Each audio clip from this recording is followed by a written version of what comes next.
एक परिवार बस अड्डे पर बैठा रो रहा था, दहाड़े मार रहा था। सोच रहे थे क्या करें और क्या ना करें, जा रहे थे कहीं और हो गया है क्या, ऐसी बातें सोचकर रो रहे थे। इनमें 2 लड़कियां होती हैं, जवान लड़कियां थीं और माता पिता थे, रो रहे थे। लेकिन तभी होता है क्या कि जो लोग आते हैं, देखते हैं और देखकर चले जाते हैं, पूछते हैं क्या हो गया, तो कोई बता देता है कि हमारे पर्स से पैसे निकल गए हैं। लेकिन कोई क्या करे। तभी होता क्या है कि एक लड़के की एंट्री होती है जिसका नाम रोहित होता है, और वो जब आता है पूछता है कि क्या हो गया, क्यों रो रहे हो आप। तो वो लड़कियां होती हैं, उनमें से एक बोलती है कि हमारे पैसे कट गए हैं और हम शिमला घूमने जा रहे थे। दरअसल होता क्या है कि घर से निकले थे और जा रहे थे शिमला घूमने के लिए, अपनी सैर करने के लिए, मौज मस्ती करने के लिए, क्योंकि लड़की ने इसी साल 12वीं की परीक्षा टॉप से पास की थी, अच्छे मार्क्स आए थे। लेकिन यहाँ होता ये है कि उसके साथ ये घटना घटित हो जाती है कि पैसे पर्स से निकल जाते हैं। तो नमस्कार, प्रणाम, मैं अजय कोहली। आज की जो सच्ची घटना मैं आपको सुनाने जा रहा हूँ, ये घटना उत्तर प्रदेश के लखनऊ से है। और लखनऊ की एक मलिहाबाद पड़ता है। मलिहाबाद में एक परिवार रहा करता था। इसमें इनके पिता का नाम निरंजन होता है और इनकी एक पत्नी होती है और 2 बेटियां होती हैं। 2 बेटियां, एक बड़ी अन्नू होती है और छोटी का नाम प्रिया होता है, जिसने अभी 12वीं की परीक्षा पास की थी। और जब 12वीं की परीक्षा पास की थी तब इसने अपने पिता से बोला कि पिताजी अब नहीं मानेंगे, और आपने पहले बोला था कि हम चलेंगे घूमने के लिए, सैर करने के लिए, तो अब हम आपकी बात को नहीं टालने देंगे।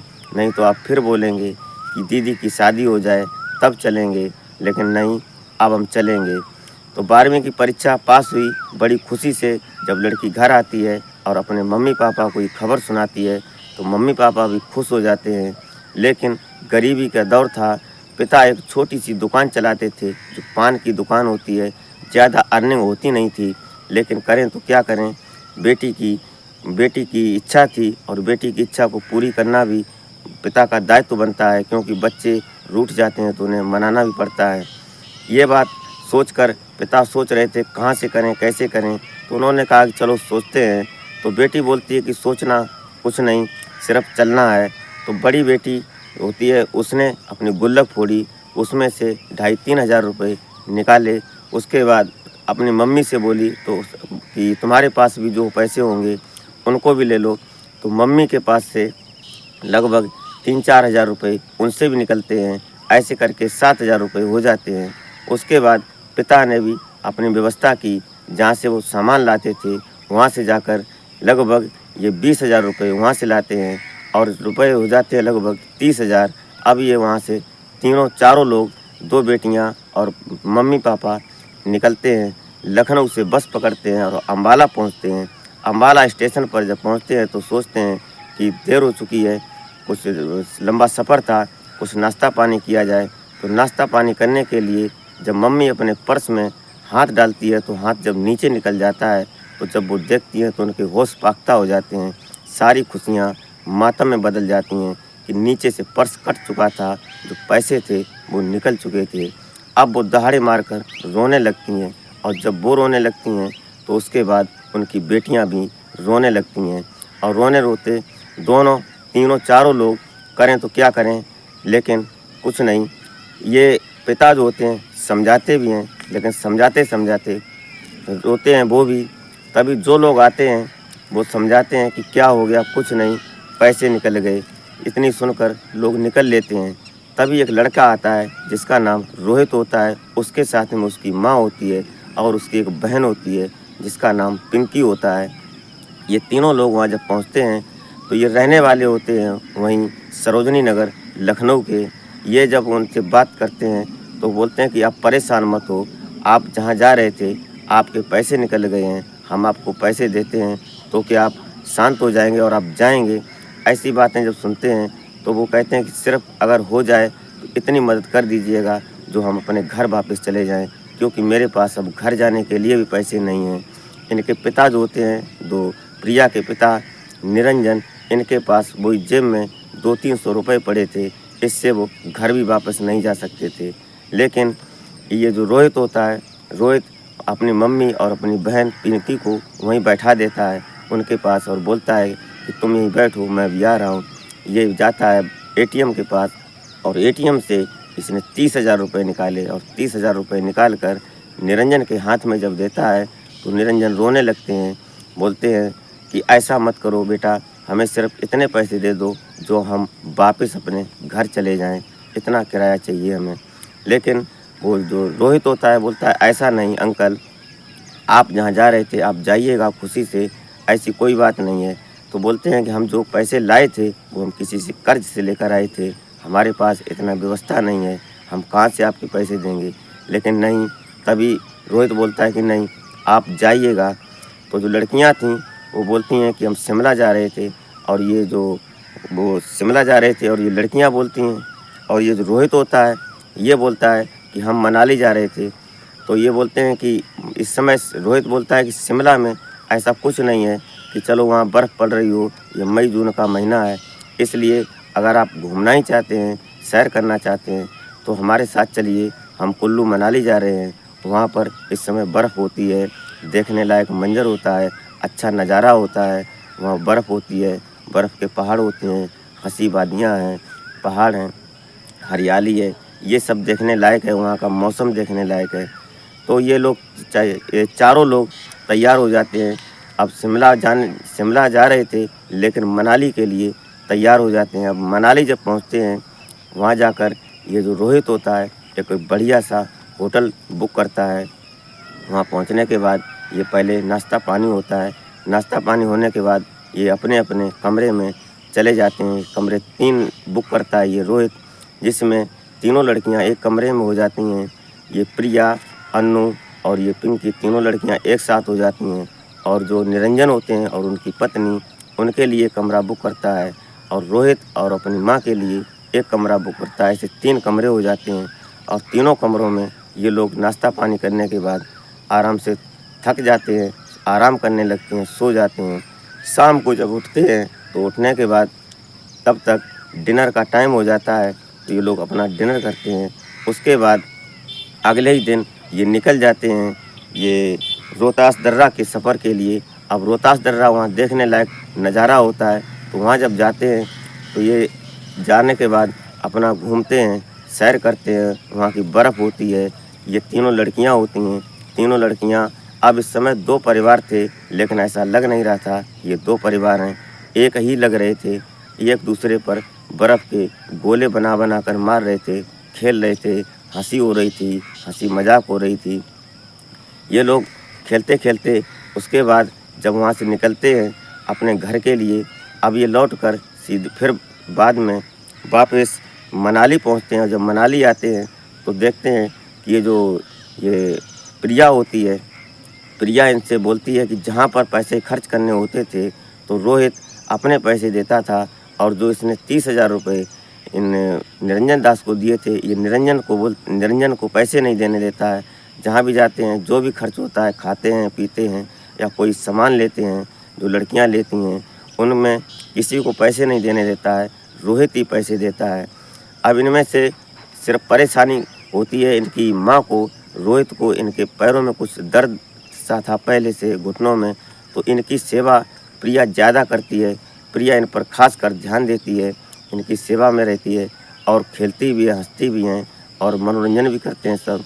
धीरे धीरे ये रोहित और प्रिया एक दूसरे को देखते रहते हैं और इशारों में नज़रों से बात करते हैं, एक दूसरे से बोलते कुछ नहीं हैं, बस वैसे ही आम बात जो परिवार के साथ होती है इसी प्रकार की बातें करते हैं, और बाकी कुछ नहीं। लेकिन एक दूसरे को चाहने लगते हैं। तभी होता ये है कि बात आगे बढ़ती है। प्रिया धीरे से बोलती है कि रोहित, आप इतना खर्च क्यों कर रहे हो? जहाँ भी पैसे देने होते हैं आप देते हो, इतना कौन करता है, और वैसे कौन करेगा? आप ऐसा क्यों कर रहे हो? तो रोहित बोलता है कि सिर्फ आपके लिए कर रहे हैं। तो ये प्रिया होती है, ये थोड़ा शर्मा जाती है कि आप ये क्या बोल रहे हो? तो रोहित बोलता है कि आपके लिए कर रहा हूँ, आप सबके लिए कर रहा हूँ, आप क्यों परेशान हैं? हम आपसे पैसे वापस तो नहीं मांग रहे हैं, अगर हो जाएं तो दे देना, और नहीं हो जाएं तो कोई बात नहीं, हमने आपसे पैसे वापस तो नहीं मांगे। ऐसी बातें होती हैं एक दोनों में। तब तक टाइम गुजर जाता है, फिर ये अपने रूम पर आते हैं, अपने आराम करते हैं। शाम का डिनर होता है, डिनर होने के बाद फिर अगले दिन सुबह ये लोग फिर शिमला निकलते हैं। शिमला के लिए जब पहुंचते हैं, शिमला जब जाते हैं, क्योंकि इन लड़कियों की इच्छा थी शिमला जाने की, वहाँ से गाड़ी इनोवा एक बुक करते हैं। उसमें पीछे की सीट पर तीनों लड़कियाँ होती हैं, बीच में इनके मम्मी पापा और ये इनकी मम्मी, तीनों लोग हो जाते हैं। आगे सीट पर ये रोहित होता है, ड्राइवर की सीट में बगल में। अब ये लोग फिर शिमला जाते हैं। अब शिमला का नज़ारा देखते हैं। वहाँ जाकर बहुत खुशी से सभी लोग एंजॉय करते हैं, बड़ी हंसी और मजाक के साथ एंजॉय होता है। उसके बाद जब ये लोग वहाँ से वापस चलते हैं घर आने के लिए, तब देखते हैं कि रास्ते में इनकी जो प्रिया होती है और रोहित, ये दोनों एक दूसरे से बातचीत करते हैं। ये बात जब इनकी मम्मी रोहित की बोलती है कि क्या तुम्हें प्रिया पसंद है, इससे शादी करोगे? तो रोहित बोलता है कि मम्मी ये तो बात तुम्हारी है, हम तुमसे क्या उम्मीद करेंगे, तुम जो हमारे लिए करोगी वो अच्छा ही होगा, आप ही सोचो कैसा करना है। तो प्रिया की मम्मी, ये जो रोहित की मम्मी होती है, ये सोचती है कि अब प्रिया से इसकी शादी हो जाए।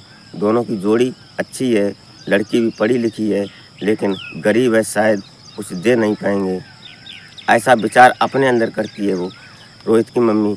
अब धीरे धीरे घूमकर एंजॉय किया सब लोग खुशी खुशी। जब वापस आते हैं तो ये रोहित होता है, ये अपनी सरोजनी नगर लखनऊ पहुंच जाता है।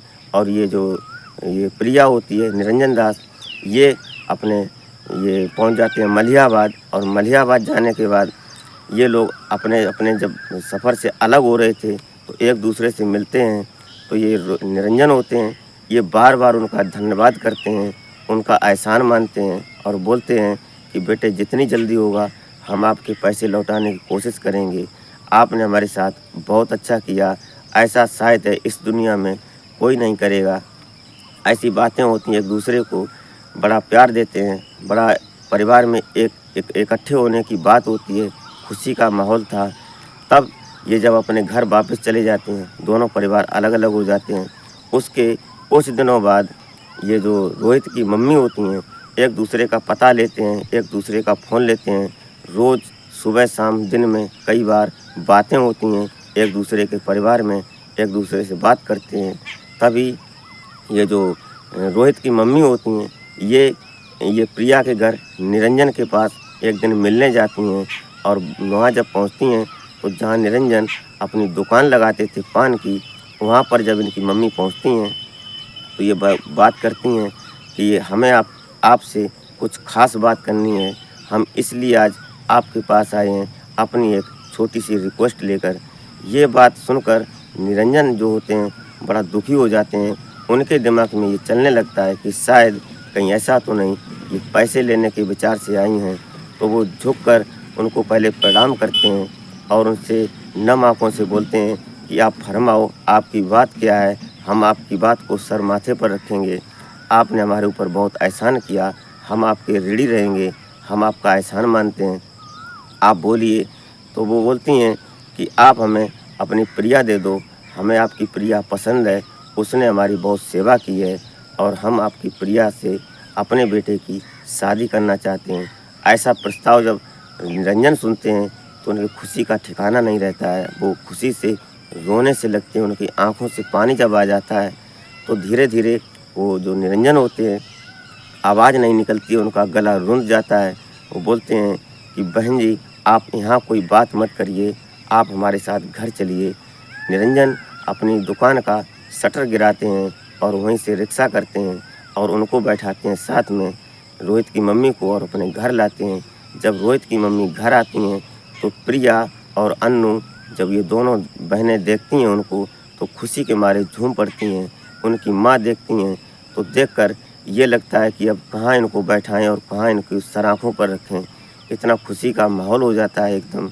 कोई चाय लाता है, कोई कुछ लाता है, उनकी सेवा और व्यवस्था में लग जाते हैं। उसके बाद उनका आव भगत इतना करते हैं जैसे किसी के दरवाजे पर स्वयं भगवान आ गए हों। इतना प्यार, इतना सम्मान मिलता है रोहित की मम्मी को। उसके बाद दोनों लोग सभी लोग इकट्ठे जब बैठते हैं तो जो रोहित की मम्मी होती हैं अपना प्रस्ताव जब पेश करती हैं कि आज हम इसलिए आए हैं, आप हमसे ये नहीं पूछेंगे कि क्यों आए हैं, क्योंकि आप मानते हैं हमें इसलिए शायद न पूछें, लेकिन हम अपनी ओर से बताएंगे कि आज हम इसलिए आए हैं कि हम आपसे आपकी बेटी अन्नू को मांगने आए हैं।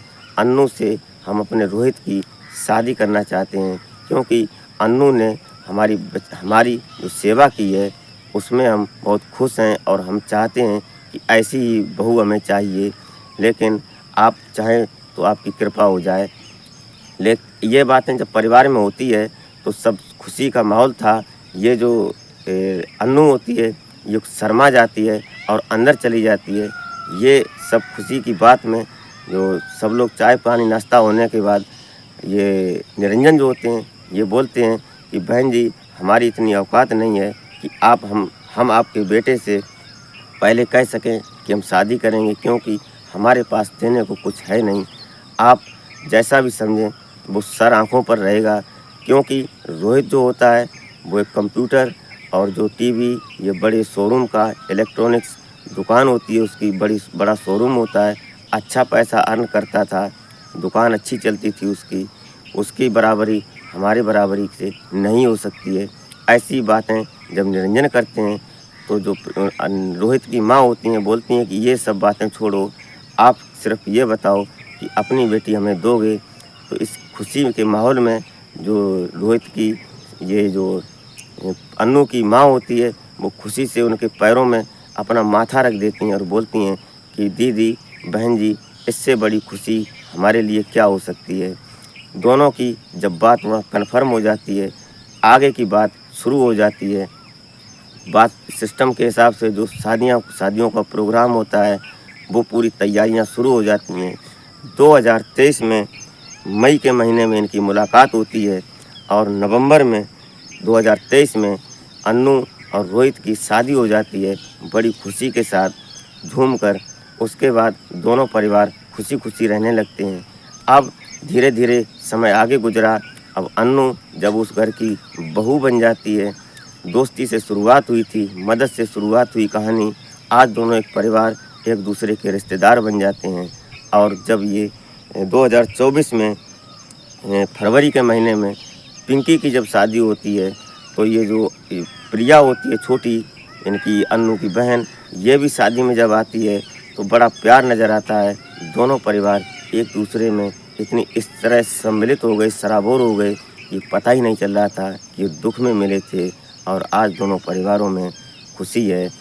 तो दोस्तों, आज का घटनाक्रम सुनाने का उद्देश्य आपको हैरान परेशान करना नहीं होता है, नहीं आपकी भावनाओं को आहत करना होता है। सिर्फ़ और सिर्फ एक सामाजिक संदेश होता है। आप स्वयं सुरक्षित रहें और अपने परिवार को सुरक्षित रखें, सावधान रहें। समाज में कुछ ऐसी गतिविधियाँ चलती हैं। तो मिलते हैं फिर किसी नेक्स्ट वीडियो में, तब तक के लिए जय हिंद।